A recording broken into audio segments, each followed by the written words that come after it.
Welcome to Kappa TV, where faith and public safety connect. I'm Reverend Lance McCune. Today we're talking about the language of collaboration and why communication matters so much when building partnership between faith-based organizations, law enforcement, emergency management, and government leadership. Because many partnerships do not fail because people do not care. They fail because people misunderstand each other. They speak different languages. What do I mean by that?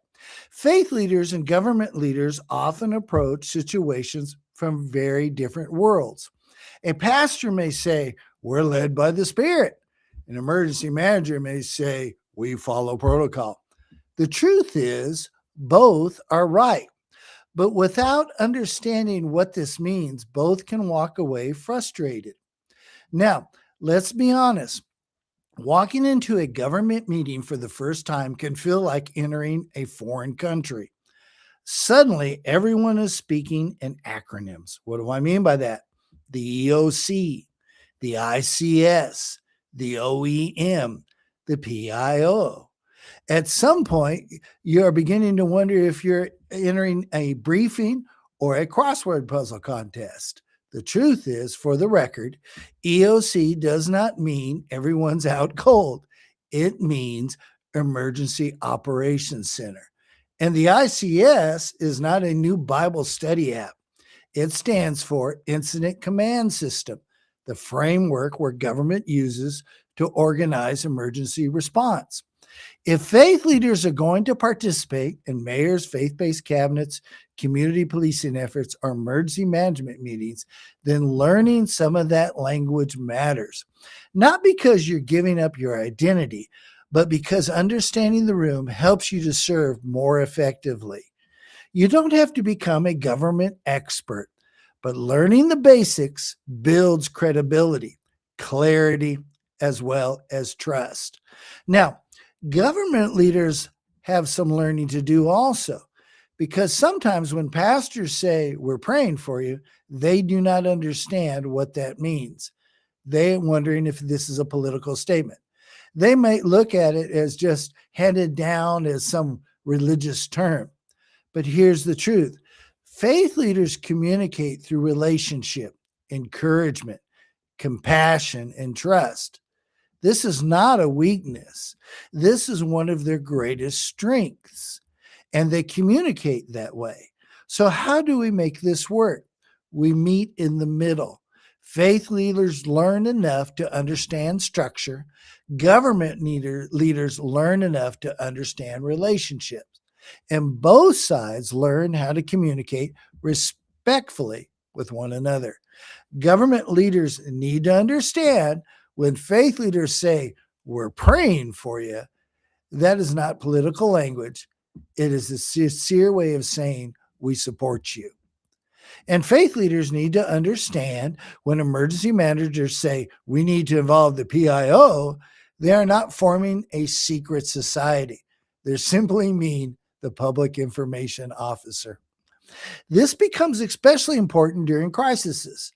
Disasters, public unrest, emergency response, and press conferences also.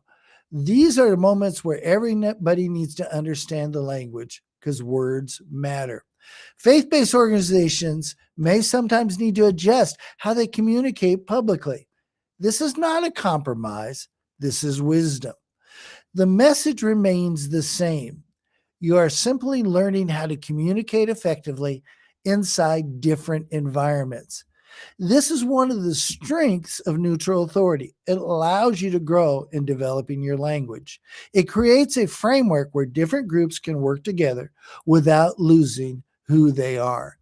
Government brings structure, coordination, and strategy. Faith-based organizations bring relationship, compassion, trust, and vision. Both speak their own language. When communication improves, partnership strengthens. And when partnerships strengthen, communities become safer and more resilient. This is the truth. So let me leave you with a few practical thoughts. Use shared language. Talk about collaboration, partnership, resilience, and safety. These are all terms people can connect with. Define important terms early. Never assume everyone in the room understands the same vocabulary. And additionally, practice active listening, not just speaking. Listening builds trust. And I guess the last thing I'd like to share with you is don't rely on statistics alone. Stories matter. Stories help people connect emotionally to the mission of building safe and resilient communities. Here's the bottom line: clarity builds trust, miscommunication builds suspicion. And if we are going to build safe and resilient communities, then faith leaders, government leaders must learn how to communicate effectively with one another, not to dilute the mission, but to strengthen the partnership. Speaking the same language helps do that. So, whether you speak the language of scripture or the language of government, remember this: understanding builds unity. Unity builds resilient communities.